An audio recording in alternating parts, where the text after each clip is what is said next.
Sejam todos bem-vindos à nossa última videoaula de topografia e desenho topográfico. Na videoaula de hoje, iremos aprender como traçar uma bacia hidrográfica através de dados topográficos aplicados ao geoprocessamento. Essa videoaula foi produzida através do livro Hidrologia, Engenharia e Meio Ambiente, de Luciane Pimentel da Silva, e através das videoaulas e notas de aulas da professora Lívia Dias, do Departamento de Engenharia Ambiental da Universidade Federal de Ouro Preto. Antes de mais nada, é importante sabermos o que é uma bacia hidrográfica. De acordo com o livro Hidrologia, Engenharia e Meio Ambiente, da Luciana Pimentel da Silva, e disponível lá na nossa biblioteca virtual, uma bacia hidrográfica é uma região definida geograficamente sobre o território como um recorte da superfície.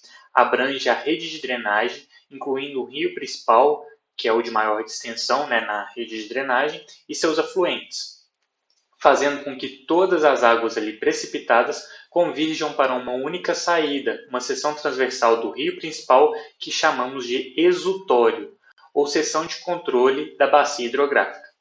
E como delimitamos uma bacia hidrográfica? Ainda de acordo com o livro Hidrologia, Engenharia e Meio Ambiente, para a delimitação de uma bacia hidrográfica, os elementos básicos são as informações topográficas. Manualmente, através de uma carta topográfica, a gente traça a rede de drenagem da área de interesse e define o exutório, que será o ponto mais baixo do rio principal analisado. Depois, a partir do exutório, nós conectamos os divisores de água que circunscrevem a região de estudo, definindo assim a bacia hidrográfica. Também podemos traçar uma bacia hidrográfica digitalmente, através do geoprocessamento. No geoprocessamento, a topografia será a base para a delimitação das bacias. Para isso, precisamos de dados referentes a um modelo digital tridimensional da topografia local. De modo geral, podemos produzir dois modelos digitais. O primeiro deles é o modelo digital de superfície, conhecido como MDS, e o segundo é o modelo digital de elevação, MDE, ou modelo digital do terreno, MDT. O MDS considera como superfície o topo das edificações e vegetações, e é bastante utilizado para a delimitação de áreas inundáveis, porque as áreas inundáveis levam em consideração o topo da vegetação e as edificações do terreno.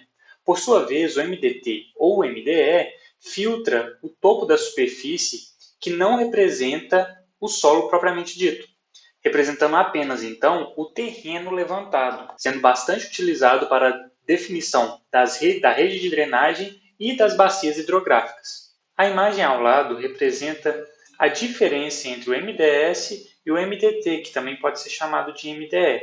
O MDS ele considera as edificações, por isso que a linha que liga os pontos do MDS, elas passam por cima da edificação construída. Já o MDT, ele não considera esse topo das edificações, sendo representado pela linha que liga os pontos apenas na superfície do terreno. Uma das formas de representação dos dados de um MDT ou MDE é através de uma imagem raster de elevação, ou seja, uma imagem representativa do terreno no plano horizontal, onde cada um de seus pixels representará a altitude do terreno, desconsiderando o topo da vegetação e das edificações. No Brasil, a gente consegue obter dados para todo o território nacional através do site Topodata, porém, essas imagens descarregadas lá do Topodata apresentam uma resolução grosseira dos seus pixels, com uma dimensão em cada um dos pixels de 30 metros por 30 metros. Ou seja, não se é possível identificar nessas imagens objetos com dimensões menores que as dimensões apresentadas por esses pixels, de 30 metros por 30 metros. Desta forma, não se é possível utilizar uma imagem do Topodata para trabalhos topográficos locais. Porém, para trabalhos macro, que abrangem uma região maior, nós conseguimos utilizar essas imagens para a obtenção de algumas informações. Uma dessas informações que é possível de se obter com as imagens do Topodata são as delimitações de bacias hidrográficas. São inúmeros os dados hidrológicos que conseguimos obter durante a delimitação de uma bacia hidrográfica através do geoprocessamento. Em nossa videoaula, iremos aprender a identificar dados quanto à forma, as características do relevo e as características da rede de drenagem.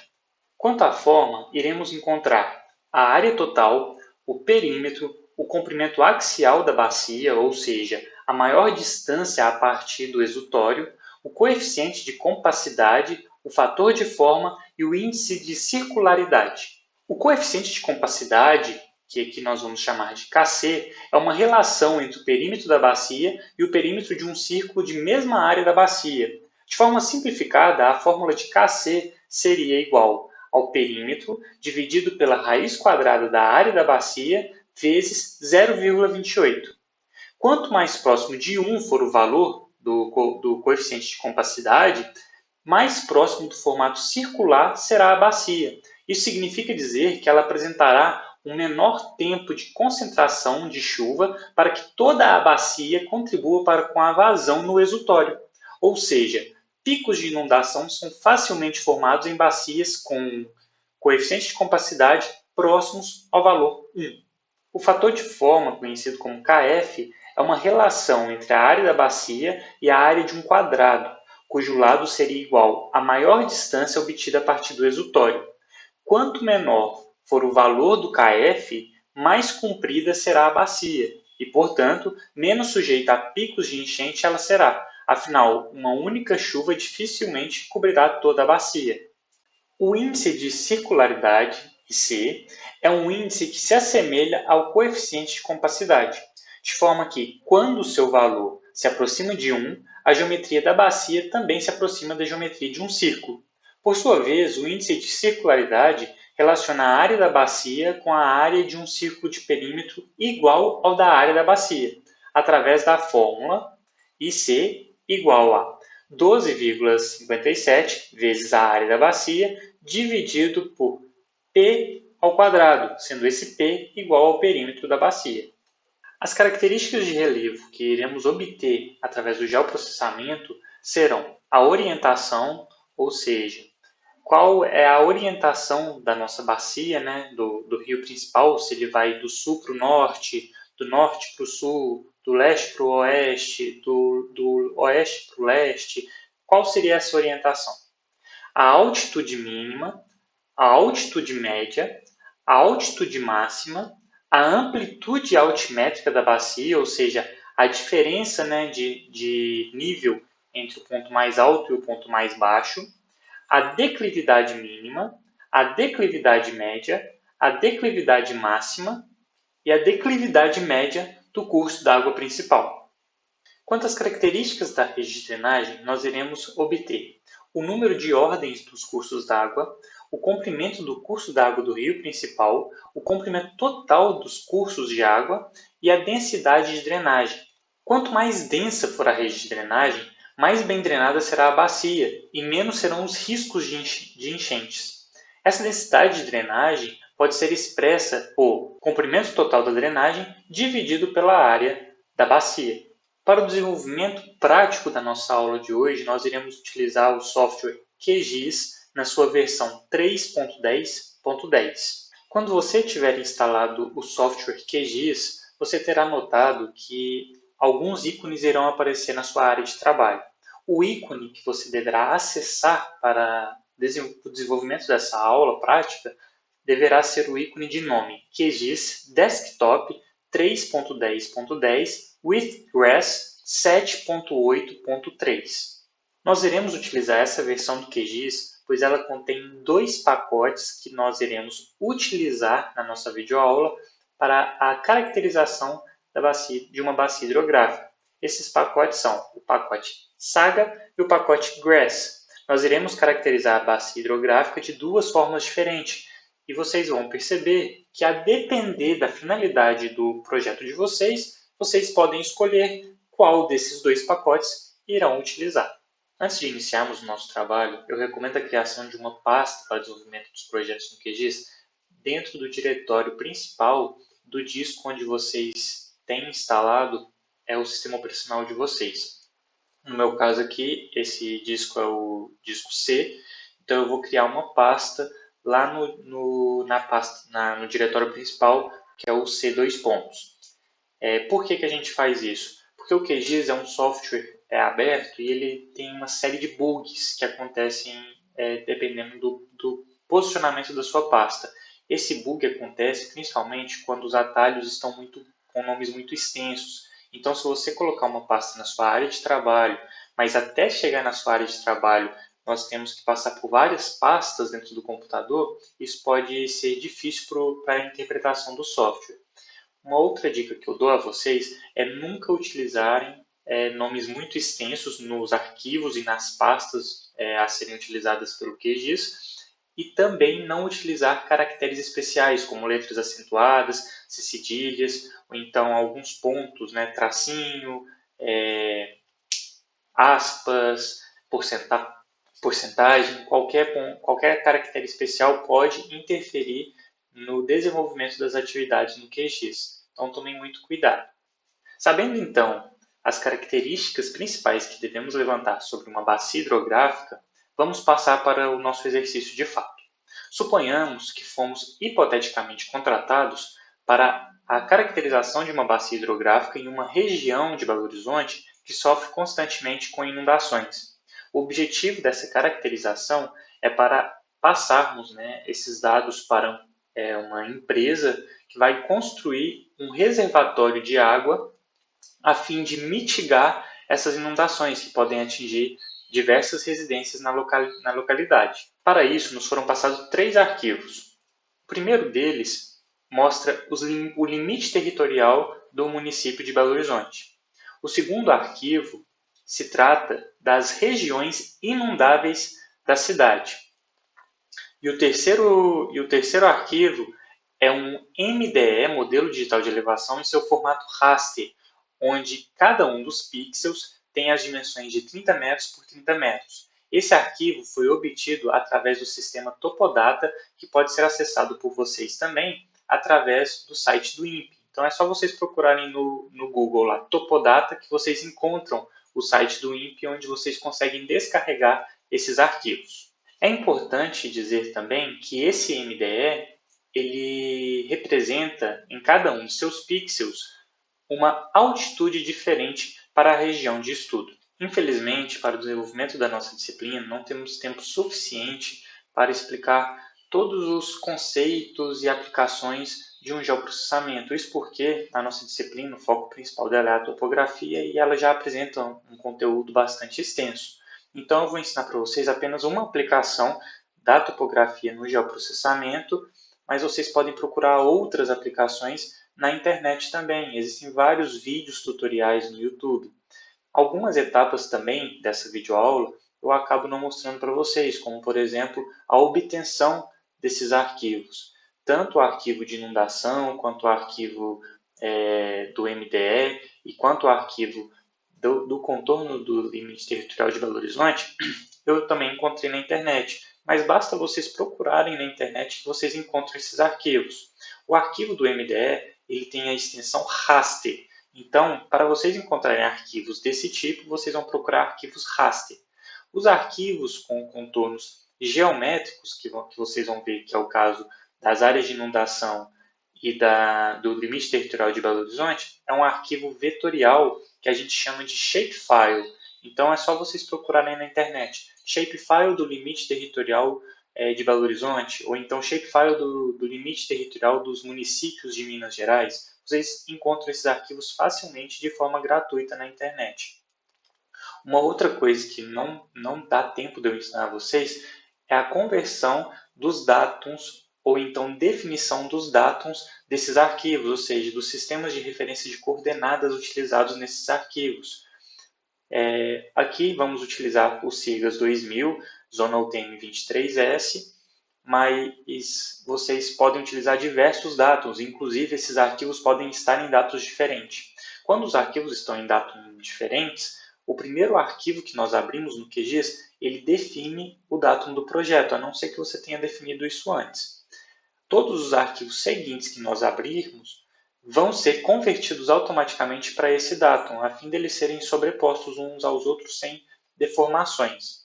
Porém, alguns arquivos eles podem vir sem datum, então você tem que definir isso. Essa etapa também eu não vou ensinar a vocês, mas ela é facilmente encontrada na internet. É só para vocês procurarem como fazer isso que vocês vão encontrar. Tá certo? Aqui nós vamos considerar então que todos os arquivos que nos foram passados para essa atividade, que é a caracterização da bacia hidrográfica, estão no dado SIRGAS 2000 e todos eles já estão preparados então para a execução dessa atividade. Lembrando de novo, vocês encontram esses arquivos facilmente na internet. O arquivo do MDE lá no sistema Topodata, o arquivo das áreas de inundação eu tirei do BH Maps, que é um site do município de Belo Horizonte, e o arquivo do limite territorial de Belo Horizonte eu tirei do site da Infraestrutura Estadual de Dados Espaciais de Minas Gerais, que tem diversos arquivos shapefiles relacionados ao estado de Minas Gerais. Uma outra informação importante é que, diferente de softwares comuns na arquitetura e na engenharia, como é o caso do AutoCAD, o QGIS ele gera para cada uma das informações que você utiliza no geoprocessamento uma série de arquivos. Então, lá no AutoCAD, você está desenhando, utiliza e salvou o seu projeto, tem um arquivo apenas, né? Seu arquivo .dwg. No QGIS, isso não acontece. Por exemplo, na camada lá do limite territorial de Belo Horizonte, que é um dos itens que iremos utilizar na aula de hoje, como esse dado é uma shapefile, 5 arquivos vão estar associados a essa shapefile. Os 5 arquivos devem apresentar o mesmo nome, porém com a extensão diferente, e eles devem estar sempre na mesma pasta, porque senão o software não vai conseguir ler a sua shapefile. Shapefiles, então, sempre tem muitos arquivos. Arquivos raster, nem sempre. Normalmente, quando você descarrega, vai vir apenas uma imagem, porque o raster nada mais é do que uma imagem georreferenciada. Então, pode ser um arquivo raster com apenas um arquivo, ou então, caso esse raster traga mais informações, ele pode ser associado a mais um ou dois arquivos ali, que devem vir sempre, então, com o mesmo nome, porém com extensões diferentes. Mas, normalmente, raster é apenas um arquivo de imagem e shapefiles são 5 arquivos.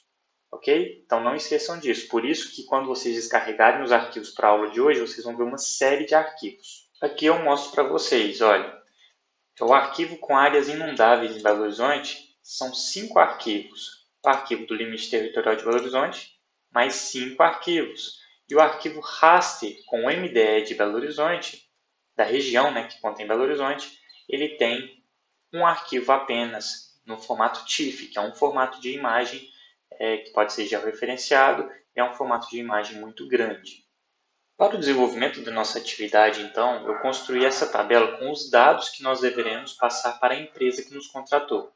Quanto à forma da bacia, devemos informar a área total, o perímetro, o comprimento axial da bacia, que é a maior distância, né, desde a foz até o ponto mais distante da foz, na bacia, o coeficiente de compacidade, o fator de forma, o índice de circularidade, a orientação, agora quanto às características de relevo, orientação, altitude mínima, altitude média, altitude máxima, amplitude altimétrica da bacia, a declividade mínima, a declividade média, a declividade máxima e a declividade média do curso da água principal. E as características da rede de drenagem, o número de ordens de cursos d'água, o comprimento do curso d'água principal, o comprimento total dos cursos d'água e a densidade de drenagem. Então, essas são as informações que nós deveremos coletar para passar para a nossa empresa que nos contratou. Vamos começar, então, a desenvolver o nosso trabalho. Primeiro, nós iremos, então, abrir o software QGIS Desktop with Grass. Quando vocês abrirem o software pela primeira vez, iniciem um novo projeto, clicando sobre esse ícone de novo projeto, e normalmente a tela vai abrir assim, em branco, sem muita informação. Agora eu vou ensinar vocês a adicionar algumas coisas importantes. Vocês vão clicar com o botão direito nessa parte cinza e nós vamos adicionar a caixa de ferramentas de processamento do painel, essa caixa.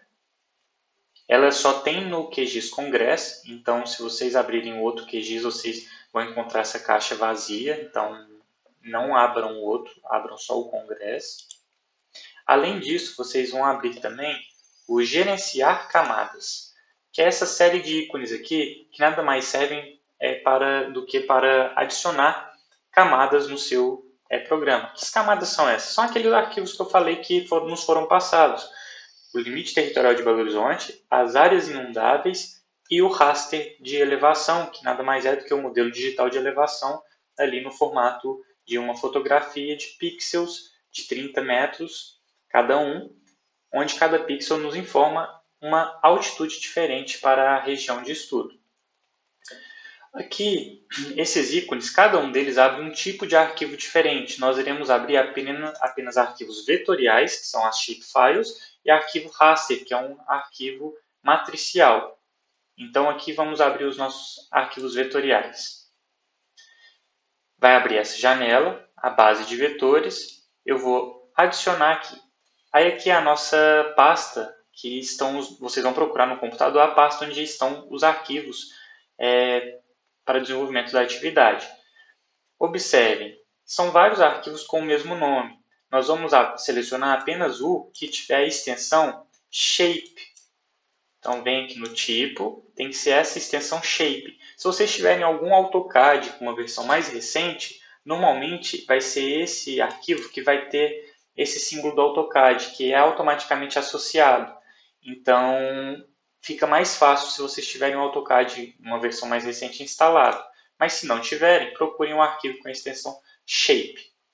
Vou selecionar ele e a área de Belo Horizonte aqui também, porque é a que a gente vai trabalhar, áreas inundáveis de BH e Belo Horizonte. Não adianta selecionarmos o raster agora, porque o raster não é um arquivo vetorial. Então, vamos selecionar só os shapefiles. Abrir e adicionar. Esses dois arquivos, tanto do limite territorial de Belo Horizonte quanto das áreas inundáveis, são arquivos que estão no Datum Sirgas 2000, Zona UTM 23S. Então, se eu clicar aqui com o botão direito em propriedades neles, olha, aqui em fonte vai aparecer, ó, Sirgas 2000, Zona UTM 23S. Como foi o primeiro arquivo que eu abri, o arquivo, olha, no canto inferior direito, o meu projeto ele acaba tendo o datum do meu arquivo, o primeiro arquivo aberto. Então, se eu passar o mouse aqui e deixar um pouquinho de tempo, lá aparece, ó, Sirgas 2000, Zona UTM 23S. Ok? Então, aqui eu tenho Belo Horizonte e as áreas inundáveis. Só que fica muito difícil a gente enxergar Belo Horizonte aqui. Não seria mais fácil se nós tivéssemos uma imagem de satélite por debaixo? Existe um complemento no QGIS que facilita essa visualização. É o Quick Map Services. A gente vem aqui em complementos, gerenciar e instalar complementos. Vamos procurar por Quick Map Services. Esse complemento aqui. E vamos instalar esse complemento.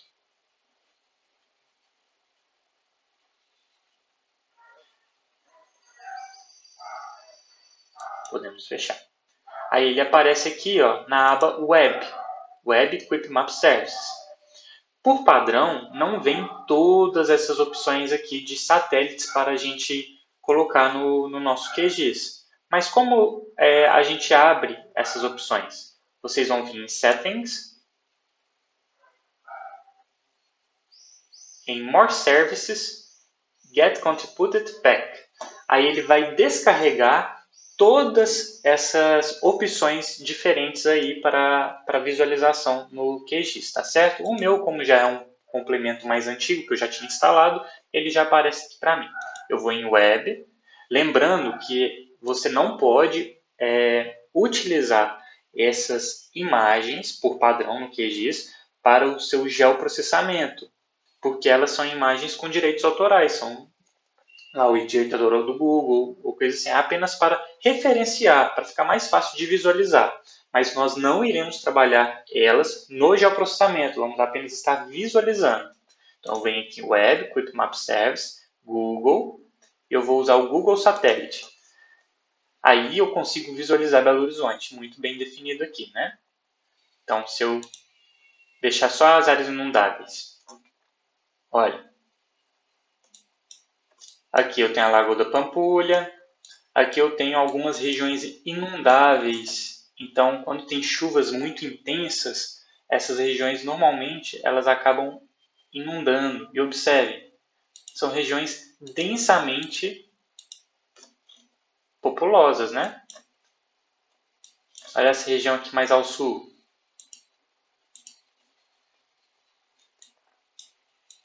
Conseguiram visualizar isso?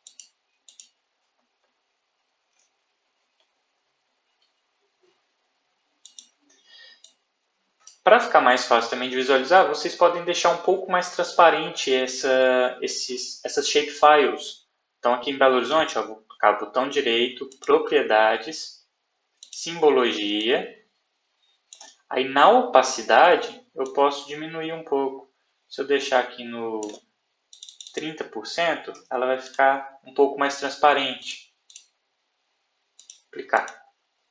Ó, fica um pouco mais fácil de visualizar. Acho que 30% foi demais. Vamos alterar aqui para 40. Ó, ficou melhor. As áreas inundáveis, eu vou alterar a cor para o azul, porque como se trata de uma região com água, normalmente a gente utiliza o azul para representar a água em mapas. Então fica mais fácil da gente identificar.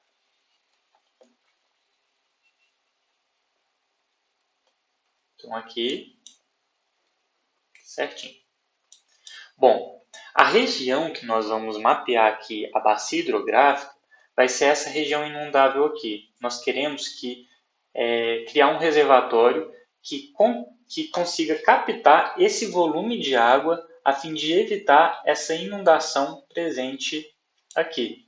Vamos pegar, deixa eu ver, essa região mesmo. Ó. Então vamos ver qual seria quais seriam as características da bacia que contenha essa região.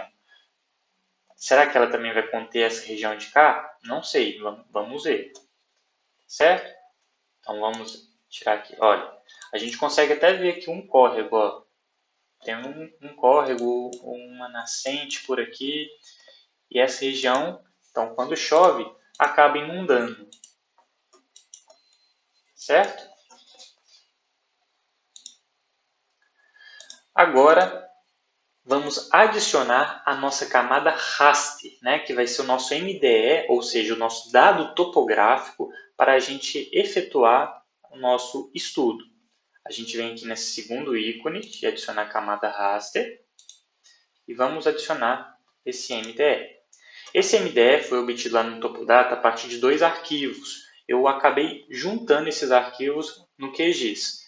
Essa etapa eu não vou ensinar vocês, mas vocês encontram facilmente um tutorial no YouTube. Só procurar lá, União de Arquivos Raster. Caso vocês queiram baixar outros arquivos no site Topodata para tentar fazer em outras regiões do país esse tipo de estudo.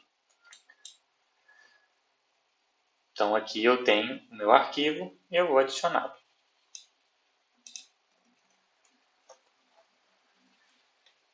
Então, esse meu arquivo representa o meu relevo. E observem que ele, se eu deixar ele para baixo aqui da...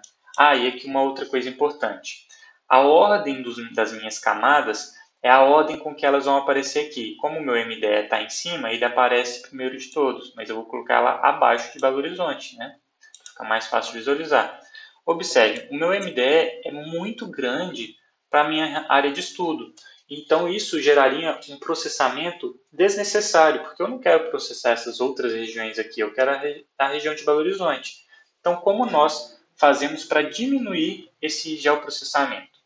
Nós selecionamos o MDE, vamos aqui na opção Raster, no painel de controle, em Extração, extrair, recortar raster pela extensão. Aqui a camada de entrada vai ser o nosso raster, o MDE. A extensão de recorte, eu vou clicar nos 3 pontinhos, eu vou usar extensão da camada. Você pode desenhar na tela, né, utilizando a extensão da tela, ou então uma extensão desenhada por você, mas eu vou utilizar a camada. Essa camada vai ser minha Belo Horizonte. Vai ser então o limite de Belo Horizonte. Ele vai recortar um retângulo próximo ali às dimensões de Belo Horizonte. Vou dar um OK. Aqui, o recortado vai ser o nosso arquivo final. Esse arquivo final ele pode ser um arquivo temporário, caso você vá modificar, você pode criar um arquivo temporário, que ao fechar o QGIS, ele não vai ser salvo. Mas como eu quero salvar esse arquivo, eu vou clicar nos 3 pontos e salvar no arquivo. Onde? lá na minha pasta C, aula final. Vou dar um nome aqui de raster BH, que vai ser clip. Foi o raster de BH ali cortado, tá certo? Salvar e vou executar. Prontinho. Agora eu posso descartar esse meu raster inicial. Observe que a minha imagem raster ela não é uma fotografia do meu território. Ela representa em cada um dos pixels a altitude, por isso que nós conseguimos ver, de certa maneira, o relevo, né, local. E ela desconsidera, porque ela se trata de um MDE, as edificações e vegetação, porque o nosso objetivo é a bacia hidrográfica, então ela descarta isso. O problema da imagem é que ela é uma imagem que apresenta algumas falhas, e nós devemos corrigir essas falhas antes de começarmos o geoprocessamento por detrás dela. Quais seriam essas falhas? Uma, podem existir valores negativos na nossa imagem.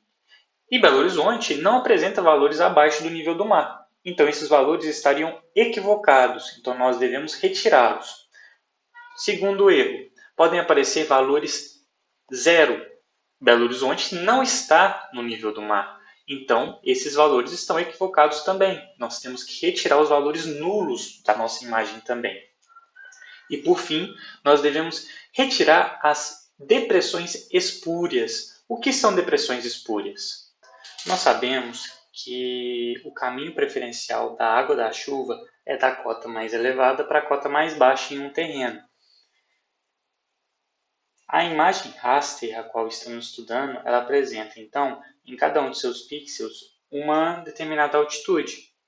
Ou seja, a água ela vai caminhar do pixel de maior altitude para o de menor altitude, definindo assim a nossa rede de drenagem. Porém, em alguns momentos, por erro da própria imagem, a gente tem o que nós chamamos de depressão espúria.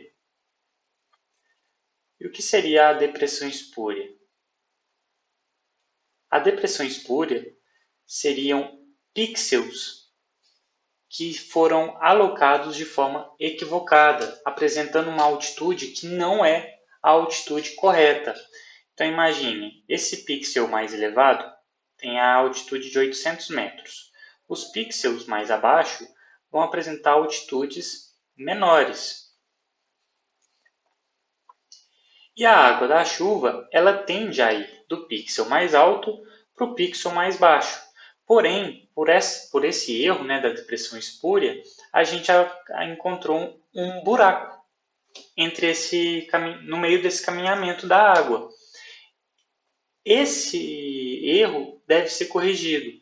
E como o software fará isso? O software irá igualar esses pixels que estão com valor equivocado ao seu valor próximo, ao seu valor correto mais próximo. Então, por exemplo, aqui para a água fazer o caminho correto, que é o de 800 metros por 750, a gente irá transformar esse pixel intermediário aqui, que está com valor de 730 metros, a um pixel de valor também de 750, corrigindo esse erro da depressão espúria. Então, só após a correção das depressões espúrias ao longo de toda a nossa imagem raster que nós conseguimos, de fato, traçar a rede de drenagem, que será utilizada para a definição das bacias hidrográficas. Então, agora no QGIS, nós iremos corrigir esses erros na nossa camada raster de elevação. Nós iremos, então, primeiro, corrigir os valores negativos, depois eliminar os valores nulos e, por fim, corrigir as depressões espúrias. Selecionando a camada raster, então, nós vamos aqui em calculadora raster, e vamos escrever a seguinte fórmula que tem o seguinte significado. Abrimos um parênteses, selecionamos a nossa camada através de 2 cliques, escrevemos menor ou igual 0, fechamos o parênteses, vezes 0, mais a nossa camada raster. Antes aqui, mais, abre parênteses, a nossa camada raster maior que 0, fecha parênteses, vezes a nossa camada raster. O que significa essa fórmula? Significa a seguinte coisa. Quando o pixel tiver um valor menor ou igual a 0, nós iremos atribuir o valor de 0 para esse pixel. Agora, quando o pixel da minha camada raster for maior do que 0, nós iremos manter o valor desse raster. Aí aqui em camada de saída, nós vamos salvar lá na nossa pasta o seguinte raster. O raster sem valores nulos. Então, eu vou escrever aqui bh underline sem vn. Sem valores nulos, não, sem valores negativos. bh underline sem vn. Salvar. Ok.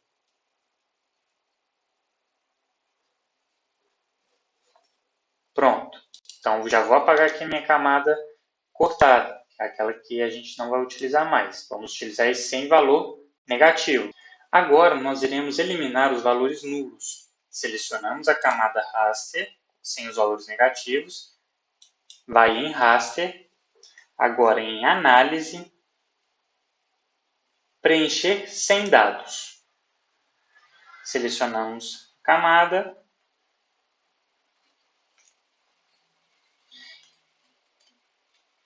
e lá no valor preenchido, como é um arquivo temporário, que a gente não vai mexer nele, vocês podem deixar o arquivo temporário.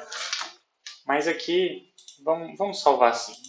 Mas pode ser o valor, como é um arquivo que nós vamos modificar de novo, não vai ser o definitivo, pode deixar o temporário. Vamos deixar o temporário.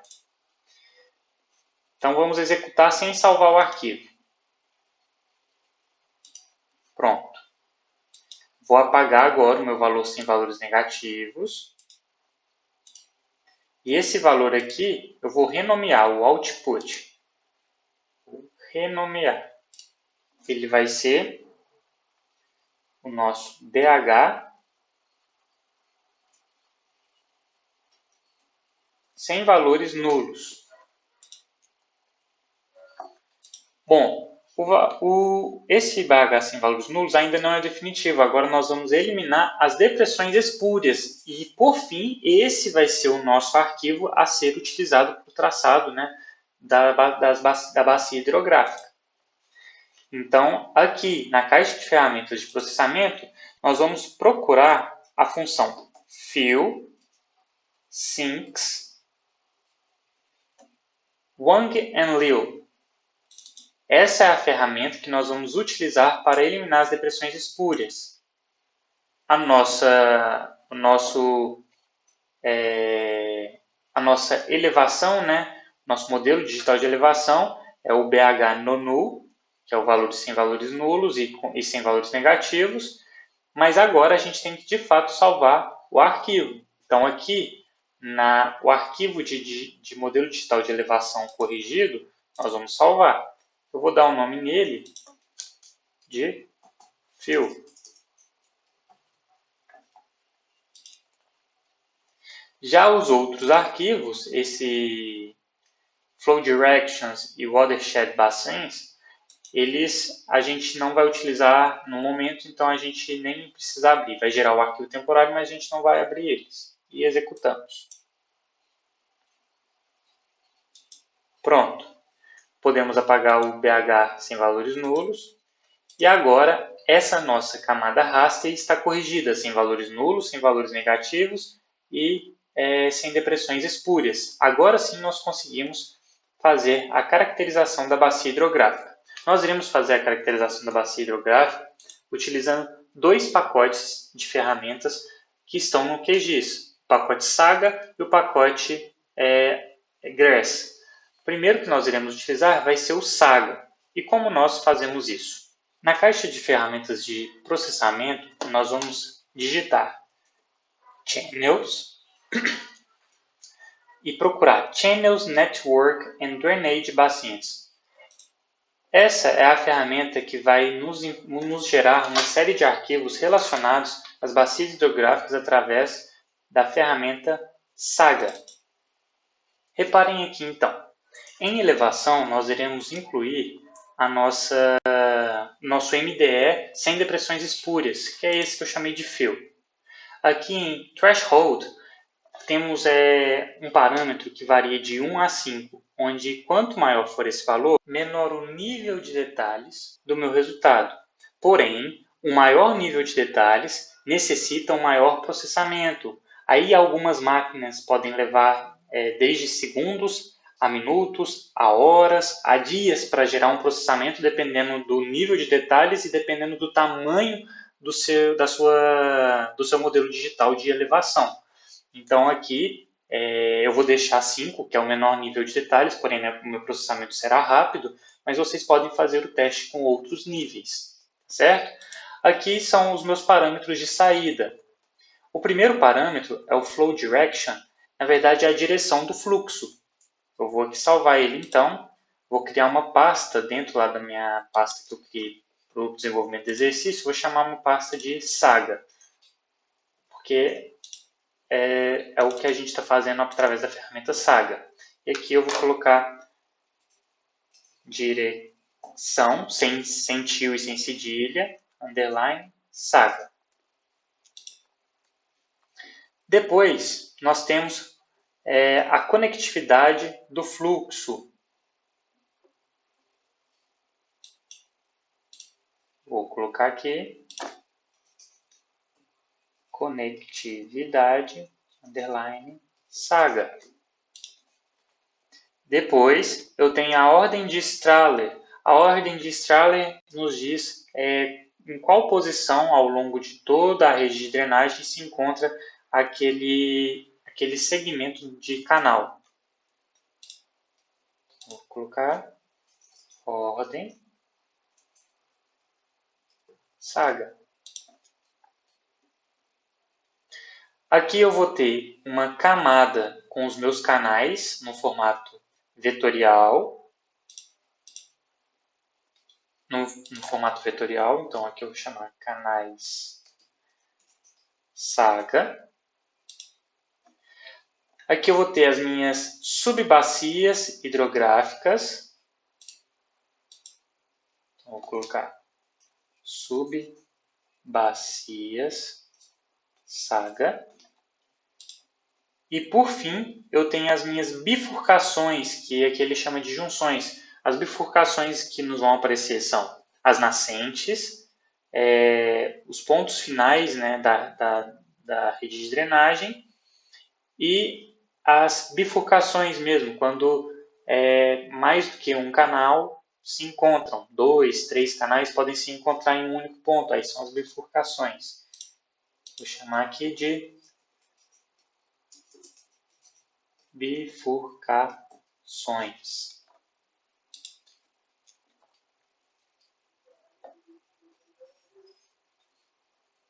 Ó, aqui eu estava colocando no local errado. Ó. Essa ordem aqui é de cima. Aí aqui tem as nossas bacias hidrográficas. Só que essas bacias hidrográficas que aparecem aqui são no formato raster. Então, vou colocar aqui as subbacias Saga. Essas aqui serão as subbacias no formato raster. E a subbacia de baixo é no formato vetorial. Então, vou executar aqui a minha ferramenta.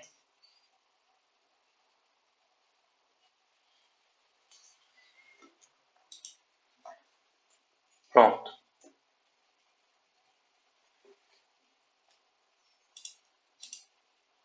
Então, observe. Primeiro, eu tenho as minhas subbacias. São as macrobacias ali da região que se formaram, né, na nossa região de Belo Horizonte. Tenho essas macrobacias aqui definidas.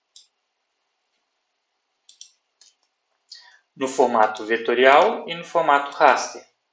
Aqui, a nossa ordem dos fluxos.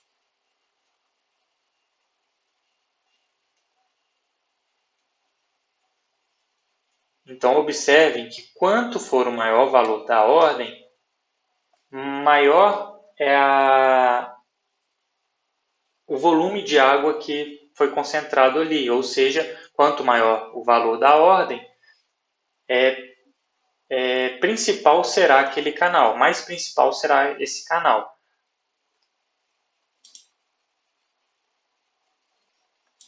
Aqui eu tenho a minha direção. Fica difícil de visualizar, mas nota-se, olha, tem tons diferentes. Essa direção, na verdade, é a direção da água para dentro dos canais, ao longo das vertentes, tá? Nota-se, né, essa variação, ó, um tom mais acinzentado para um tom mais escuro. Então, aqui a gente tem essa direção de fluxo. A conectividade dos fluxos. Então, observe, a gente vê toda a nossa rede de drenagem aqui, ao longo, né, das direções. Os canais propriamente ditos. E as bifurcações. Se nós entramos nas propriedades das bifurcações e vamos na tabela de atributos, nós temos spring, junction e tem outlet.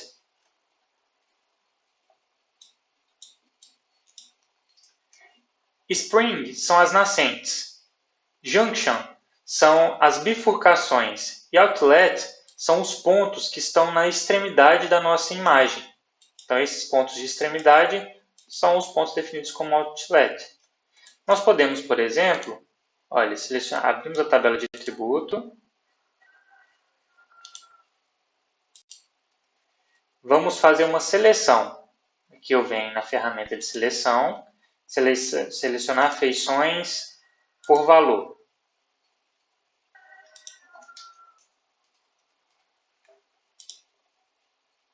O valor será igual a spring. Selecionar as feições. Olha, ele encontrou 280 nascentes.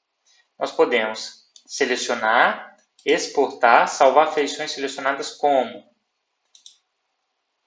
Eu vou salvar lá na minha pasta.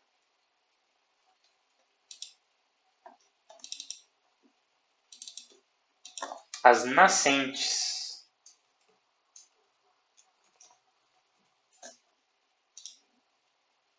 Dá um aqui. Dessa forma, então, nós conseguimos encontrar os pontos de nascente em toda a região de Belo Horizonte. Agora nós iremos fazer esse mesmo processo utilizando a ferramenta do GRASS, antes de coletarmos os dados, que nós temos que montar aquela tabela lá proposta no início do exercício. Mas para não confundirmos aqui, porque temos muita informação, vamos aqui em camadas adicionar um grupo. Esse grupo eu vou chamar de saga. E todas essas ferramentas desenvolvidas no Saga, eu vou jogar para dentro do grupo. Então aqui, quando eu seleciono o Saga, ele acaba, se ele estiver acima, né, da nossa camada modelo digital de elevação sem depressões espúrias, se eu seleciono aqui o grupo, ele some com todos os dados. Então, vamos deixar ele guardadinho aqui para trabalhar depois. Agora vamos trabalhar com o GRASS. Na caixa de ferramentas, nós iremos buscar a ferramenta R.Watershed. Ao abrir a ferramenta, ela nos pede a nossa elevação, que será o nosso modelo digital de elevação sem depressões espúrias, o nosso fio. Essas opções aqui, que são opcionais, nós não iremos preencher, com exceção do tamanho mínimo de exterior da bacia hidrográfica, que tem o mesmo significado lá da ferramenta Saga, aquele valor de 1 a 5. Aqui é a mesma coisa. Quanto maior o valor, menor será o nível de detalhes, então mais rápido será o processamento. E quanto menor o valor, maior o nível de detalhes e mais processamento você levará. Aqui eu vou definir como 300 o valor, certo? Agora vamos na parte dos resultados. As 4 últimas opções nós iremos desmarcar, são opções relacionadas à equação universal de perda de carga, que não nos convém agora. As outras a gente vai trabalhar. Então vamos lá. A primeira é o número de células que drenam através de cada célula. Então vou criar aqui, no final, vou criar a pasta do GRASS.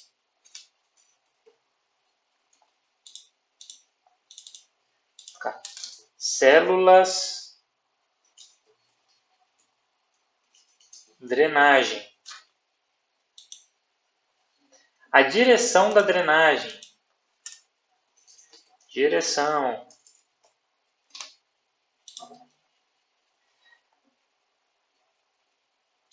O rótulo da bacia hidrográfica. Então aqui vou colocar bacias.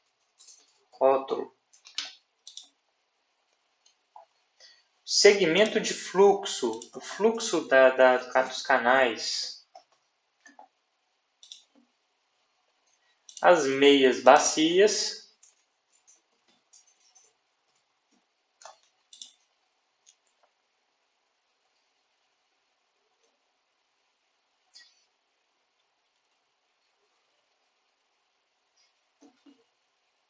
E pronto. Agora nós executamos a nossa ferramenta.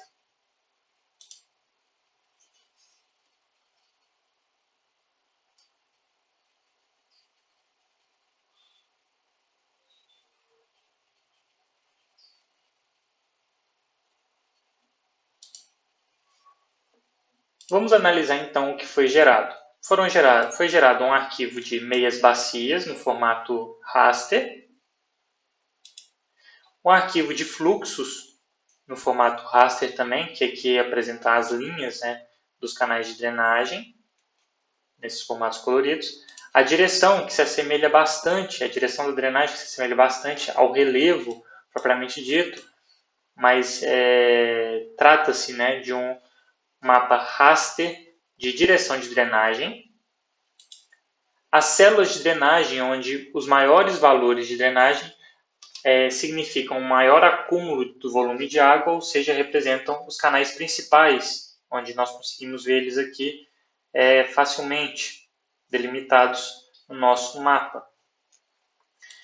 E por fim, as bacias. Só que aqui vocês reparem que a gente tem um número de bacias maior do que lá na ferramenta Saga. A ferramenta Saga ela abrange um volume maior, ela pega as bacias baseado nos canais principais encontrados na ferramenta. Aqui a gente consegue fazer microbacias, né?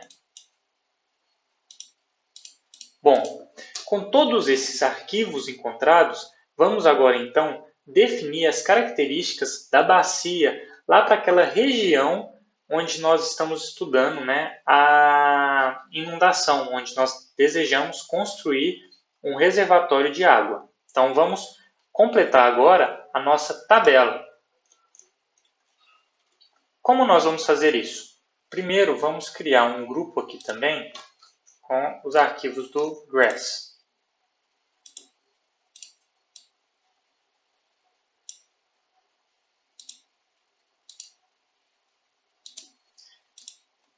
Nós vamos abrir também o limite territorial de Belo Horizonte e a área inundável, que a gente já tinha feito isso anteriormente e acabamos excluindo aqui, né? A gente poderia ter desativado apenas. Bom, nós queremos calcular, né, delimitar uma bacia que compreenda essa região inundável aqui, para a gente calcular esse volume para a criação de um reservatório. Para isso, nós vamos utilizar as informações encontradas tanto através da ferramenta Saga quanto da ferramenta GRASS para preencher a nossa planilha de dados. Para isso, inicialmente, nós temos que delimitar então a bacia hidrográfica que contenha, né, essa região inundável aqui. Eu vou pegar o que nós desenvolvemos no GRASS, arrastar para cima de tudo, ativar e deixar ativado apenas o fluxo. Eu vou desativar todas as outras ferramentas. Então, observem aqui, ó, que essa região ela contém esses canais aqui apenas. E o ponto exultório seria esse último pontinho vermelho aqui. Agora, para delimitar essa bacia, nós vamos utilizar a ferramenta r.water.outlet. Aqui, no nome do mapa do raster de entrada, nós iremos colocar a direção obtida no Grass. Como eu não coloquei, as que foram obtidas no Saga tem toda a extensão Saga. No Grass não tem extensão. Então, pus direção aqui. A coordenada do exultório, eu vou clicar nesses 3 pontinhos e vou definir aqui. Será esse ponto vermelho. O último ponto vermelho aqui. É a coordenada do meu exultório. Os parâmetros avançados nós não precisamos preencher. E aqui a bacia. Vou salvar lá na nossa pasta, né, da aula final, dentro do C. Chamar de bacia. E vou executar.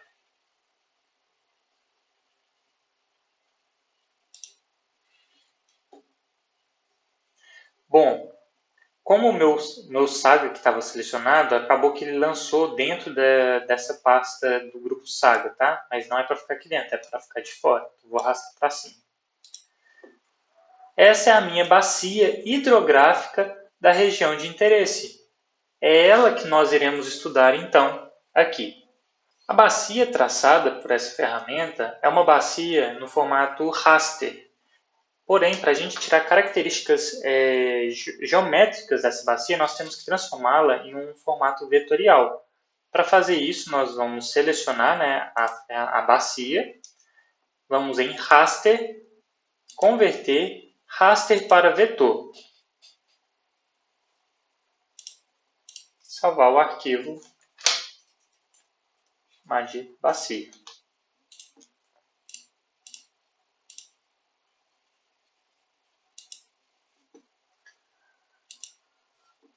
Pronto, agora nós conseguimos tirar alguns dados dessa bacia.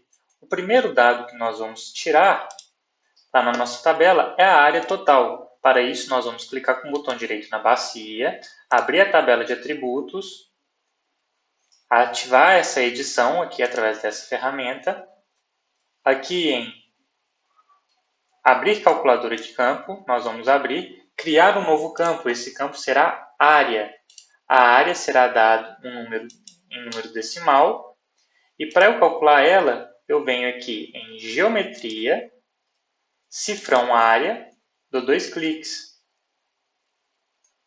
e dou um.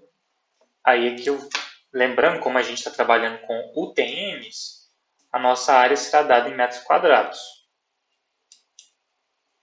Então essa é a minha área. Vou copiar esse valor e vou colocar lá na minha planilha.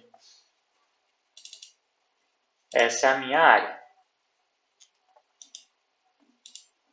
Agora vamos para o perímetro. Da mesma forma, vou na calculadora de campo, criar um novo campo. Perímetro em metros. O número tem que ser decimal. Vou em geometria.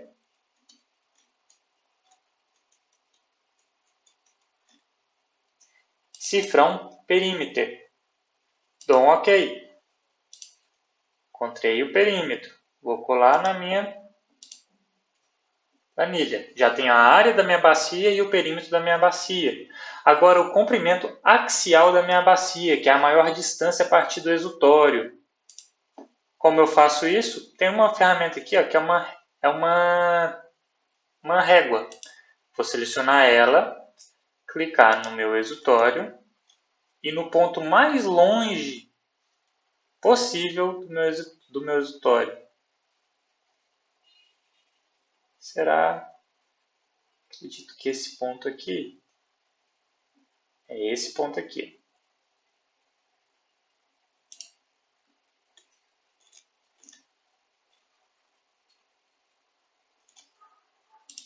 Vamos fazer de novo, cadê? Ferramenta de régua.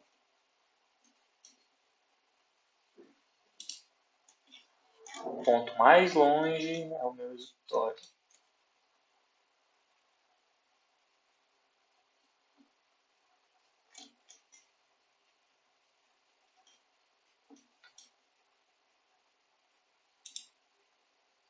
Ó, 5.402,922. 5.402,922 metros. Esse foi a minha distância encontrada.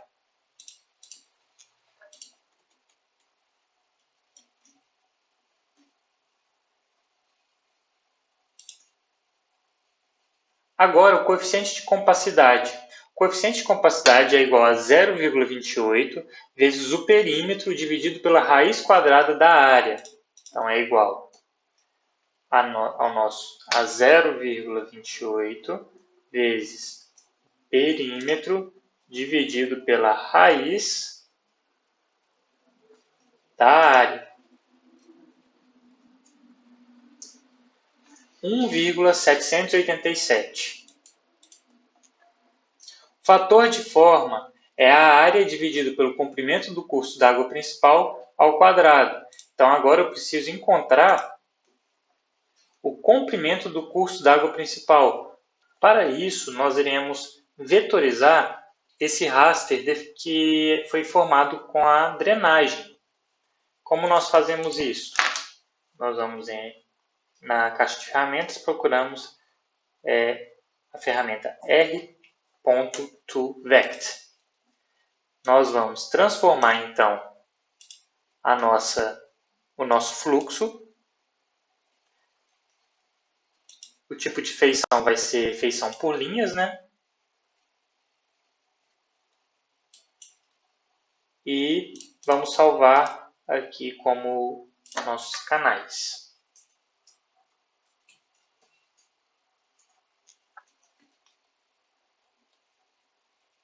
Executar.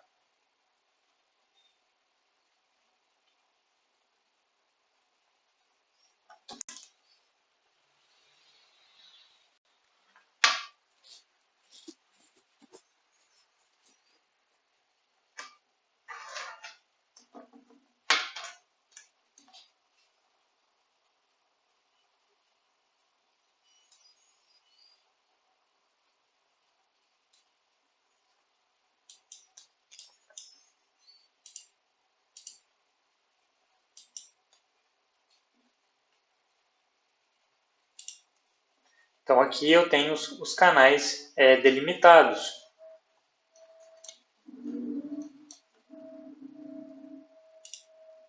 Aqui, ó, eu não deixei de editar, vou ativar a edição.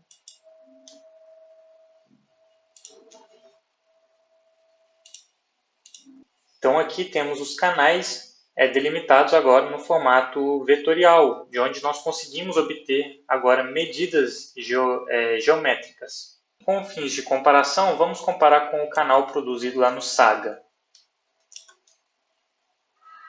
Reparem, o canal produzido com o Grass é esse canal alaranjado e o canal no Saga é esse rosa. Eles acabam aqui bem próximos uns dos outros, então a gente não tem uma perda, né, na qualidade, tanto na produção do canal, seja pelo Saga quanto pelo Grass. Então nós conseguimos obter essas informações independente da ferramenta. Nós iremos aqui adotar o Grass, porque o Grass ele pega o canal um pouco mais longínquo, então eu suponho que ele tenha uma área de abrangência melhor do que o Saga. Então por isso que eu vou utilizar o Grass como a nossa referência, tá certo? Mas quem quiser pode utilizar o Saga. Eu desenvolvi as ferramentas tanto no Saga quanto no Grass para vocês perceberem que elas desenvolvem, né, a rede de drenagem da mesma forma, porém você quem decide qual delas você utiliza. Nós vamos utilizar aqui o Grass. Bom, agora nós temos ainda que delimitar a distância, né, do nosso canal principal. Porém, olha, está muito irregular, né? não tá legal. A gente sabe que um rio não é tão quadradinho assim. Nós vamos corrigir isso. Para suavizar, então, né, essa rede de drenagem que está muito quadrada, nós vamos utilizar a ferramenta V.Generalize. Vamos selecionar aqui os nossos canais. Aqui o algoritmo de generalização, eu vou colocar o Snakes, que ele apresenta uma generalização mais bonita, tá? Deixa mais próximo de um contorno de rio. As outras ferramentas nós vamos deixar tudo as opcionais sem marcar e vamos salvar aqui a ferramenta generalizada. Então, os canais generalizados, mais bonitinhos, mais curvos. Eu não vou utilizar os erros, então nem vou abrir eles.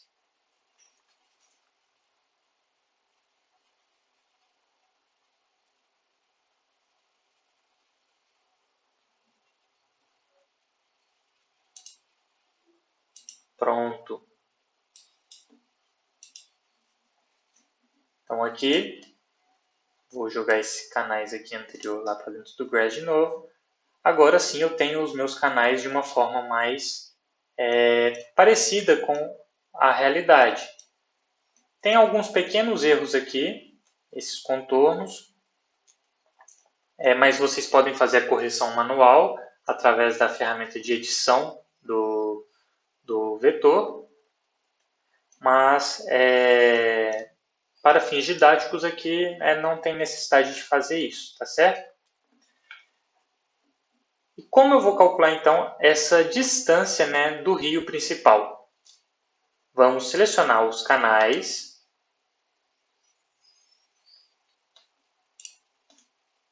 Aqui na ferramenta de seleção, nós vamos selecionar as feições, clicando um a um, segurando o Shift, sobre o canal principal, que é esse canal mais longínquo da nossa rede de drenagem.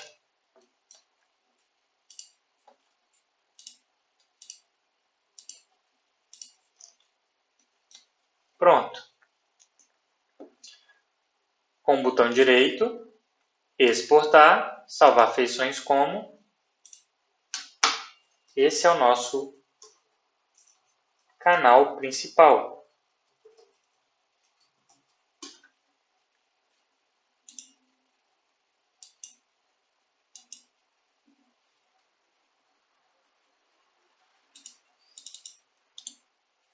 Vou até pintar ele de azul, porque é uma água, né? Esse é o nosso canal principal. Para encontrar, então, o comprimento total do canal, a gente vai aqui no canal principal delimitado, abrir tabela de atributos, ativar o modo de edição, calculadora de campo, criar um novo campo, que eu vou chamar aqui de comprimento. Ele vai ser dado em metro. O número ele é um número decimal real. E eu venho em geometria e procuro por cifrão length. E dou um OK. Pronto. Ele vai me dar aqui o comprimento para cada trecho do meu canal. Reparem, se eu seleciono o primeiro trecho, ele não seleciona o canal inteiro.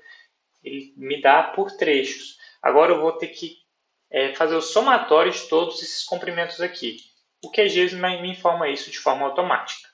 Para isso, nós vamos aqui na ferramenta de estatística, esse símbolo aqui de somatório, e aqui eu vou selecionar o meu canal principal. Aqui nas opções, eu vou selecionar a coluna comprimento, e ele vai me dar aqui o somatório, ó, 5.610 e 53. Vou lá na minha tabela.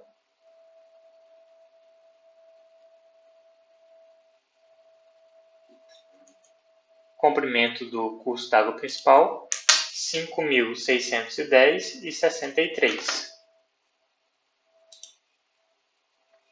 E 53. Já consigo calcular o meu coeficiente de compacidade, o meu fator de forma, que é a área dividido pelo comprimento do curso d'água principal ao quadrado. Então, é igual a minha área dividido pelo meu comprimento do curso d'água principal ao quadrado.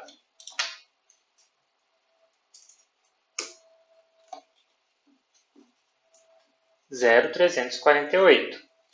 E o índice de circularidade é igual a 12,57 vezes a área dividido pelo perímetro ao quadrado. Então, igual a 12,57 vezes a área dividido pelo perímetro ao quadrado. Já tenho, então, o meu índice de circularidade, o meu fator de forma e o meu coeficiente de compacidade calculados. A orientação. A orientação é a orientação do nosso curso d'água principal. Então, vamos lá no nosso QGIS. O nosso curso d'água, ele parte da região sudeste e vai para a região noroeste. Meu curso d'água principal, ele parte do sudeste e vai para o noroeste. Para encontrarmos a altitude mínima, a altitude média e a altitude máxima, nós iremos utilizar uma ferramenta de estatísticas zonais e utilizaremos como fonte de dados o nosso modelo digital de elevação, sem as depressões espúrias, e a nossa delimitação da bacia hidrográfica. Então, aqui, nós vamos procurar estatísticas zonais. Estatísticas zonais. A camada raster será a nossa camada fio, que é a nossa modelo digital de elevação sem as depressões espúrias. A banda vai ser a banda 1.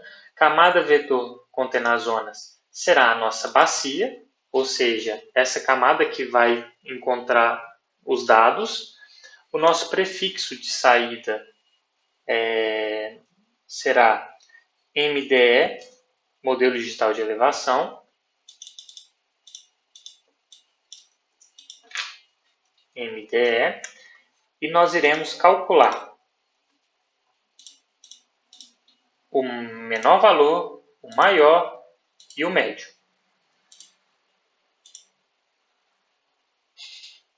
Pronto. Agora, quando eu venho em bacia, na tabela de atributos, aparece para mim, olha, o meu valor, o meu menor valor, que é a minha altitude média, então eu vou colar ela aqui. Altitude mínima, quer dizer, a minha altitude, essa aqui é a minha altitude média, o meu menor valor, a altitude mínima, e o meu maior valor é a altitude máxima. Pronto, já encontrei mais 3 valores. E a amplitude? A amplitude vai ser igual à nossa altitude máxima menos a altitude mínima. Tem a minha amplitude, então é uma diferença de 400 metros. Agora eu peço a declividade mínima, a declividade média e a declividade máxima. Vou fazer da mesma forma, mas para isso eu tenho que fazer o meu mapa de declividade. Para sabermos a declividade então dessa região, nós vamos selecionar a nossa camada do modelo digital de elevação sem depressões espúrias.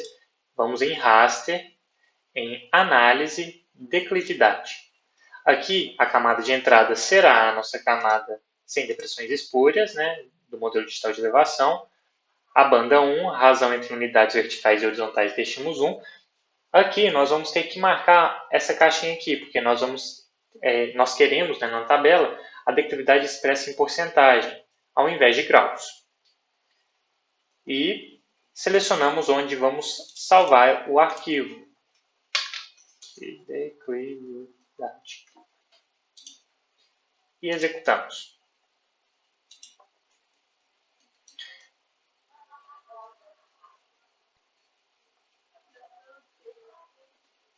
Bom, ele fez o meu arquivo serve para toda a minha região. Mas eu quero apenas a declividade representada na minha bacia, né? Vamos lá então na estatísticas zonais, porque na minha tabela eu quero a declividade mínima, média e máxima. Vamos repetir então o mesmo procedimento das estatísticas zonais. Selecionamos a ferramenta estatísticas zonais, a nossa camada raster de entrada será a declividade, a camada que vai conter esses valores vai ser a camada de bacia, e nós vamos definir aqui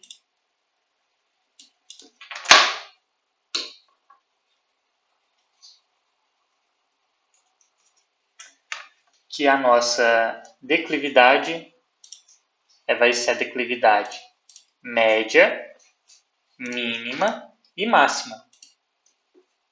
Vamos executar. Pronto. Definimos então isso para a camada da bacia. Lá na bacia, ao abrir a tabela de atributos, temos então aqui a declividade média, mínima e máxima. Declividade média em porcentagem.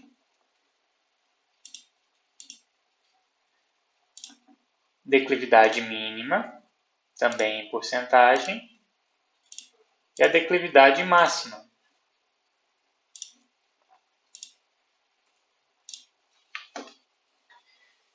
Por fim, a gente tem a declividade média do curso da água principal, que é a amplitude dividido pelo comprimento do curso da água principal. Então, nós vamos pegar a nossa amplitude e dividir pelo curso da água principal. Ou seja, 0,071 metros por metro. Então, a cada metro que nós caminhamos, a cada metro que nós caminhamos na horizontal, nós descendemos 0,07 metros. Isso é o que significa a declividade média do curso da água principal. Bom, agora nos falta encontrar o número de ordens do curso d'água, comprimento total do curso d'água. Comprimento total é simples. Vamos lá? Como nós fazemos o comprimento total?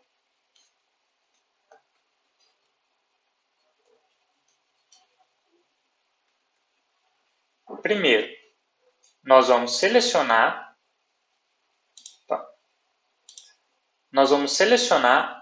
utilizando os canais generalizados, os canais que passam na nossa bacia.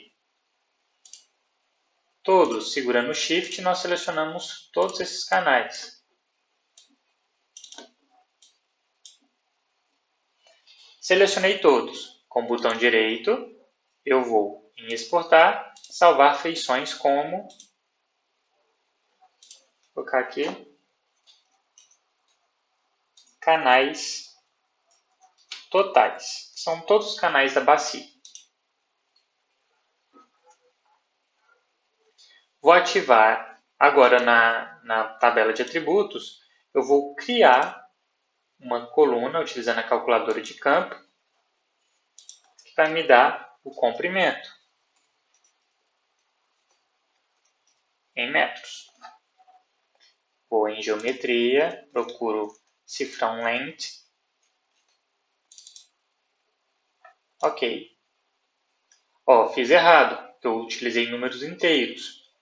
Tem que ser números decimais, então vou atualizar o campo existente. O campo existente é o campo de comprimento. Ele não me permite alterar. Então, aqui eu vou na calculadora de campo, aqui eu vou excluir então essa coluna que a gente fez errado e vou criar uma nova coluna. Comprimento em metros, tem que ser decimal, e aqui em geometria eu procuro cifrão length. Ok, pronto. Salvo e desativo a edição. Agora eu venho aqui no meu resumo estatístico, canal principal, eu não quero, eu quero o canal total, canais totais, vou em comprimentos. Soma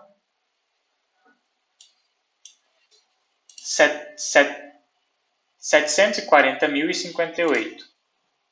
Então, o comprimento total, 740.058 metros.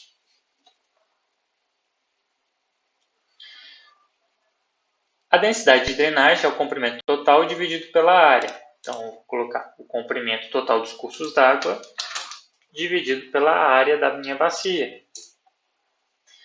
Por fim, ainda tem o número de ordens do curso d'água. A ordem dos canais remete à hierarquização dos canais frente à rede de drenagem dentro da bacia. Tem duas formas da gente fazer ela aqui. Uma manual, que é simples, e uma automática que a gente já fez utilizando a ferramenta Saga, mas ainda não analisamos. Bom, a manual é simples. Olha, eu tenho aqui a minha rede de drenagem, eu vou delimitá-la em ramificações. Seleciono a minha rede, tenho aqui então as minhas ramificações. Tenho 1, 2, 3 canais.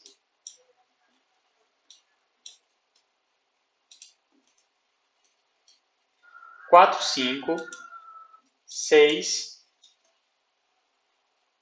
7. 7 canais de primeira ordem. Ou seja, esses canais vão cair em um segundo canal. Tenho esse meu primeiro canal de segunda ordem. E aqui eu consigo delimitar mais um segundo canal de segunda ordem. Então, tem 2 canais de segunda ordem aqui. E, por fim, eu tenho um canal de terceira ordem. Então, nós temos 3 ordens de canais dentro da nossa bacia. A ferramenta Saga também faz isso. Observem, os canais que a gente delimitou lá na ferramenta, de forma vetorial, se eu abro a tabela de atributo deles, eles têm aqui 4 ordens ao longo de toda Belo Horizonte. 4 ordens de canais. Eu vou, então, recortar, vetor, geometrias, recortar esses canais ao longo da minha bacia. Aqui está a minha camada recortada. Mas reparem, a minha rede de drenagem para a Saga ficou diferente. Ficou delimitada dessa forma aqui. E a forma com que o Saga delimita os canais também é diferente. Quando eu abro aqui minha tabela, olha, eu encontro apenas 2 ordens. São de segunda ordem esse único canal aqui. Ó. É um canal de segunda ordem. Ele não considera esse trecho aqui como um canal além. Ele considera apenas esse trecho inteiro como um canal de segunda ordem. E todas as demais ramificações ele considera de primeira ordem. Por que ele faz isso? Porque esse canal aqui acima, ele não apresentou ramificações. Então ele considera ele como sendo um canal de primeira ordem, caindo em um canal de segunda ordem. Então, como esse canal não tem ramificações, acabou que o número de ordens utilizando o Saga foi inferior ao utilizando o Grass. A gente, por questão de conservação, né, a gente vai utilizar o que apresentou um maior número de ordens. Então, a gente vai utilizar o Grass, que a gente fez manual, 3 ordens. Dessa forma, nós conseguimos caracterizar, utilizando o geoprocessamento, toda uma bacia hidrográfica a partir de dados topográficos. Bom, pessoal, eu espero que vocês tenham compreendido a videoaula de hoje. Foi uma videoaula muito extensa, mas é uma videoaula muito importante para a vida acadêmica de vocês. Espero que vocês tenham aproveitado bastante esse nosso curso remoto e espero os encontrar o mais breve possível. Até lá!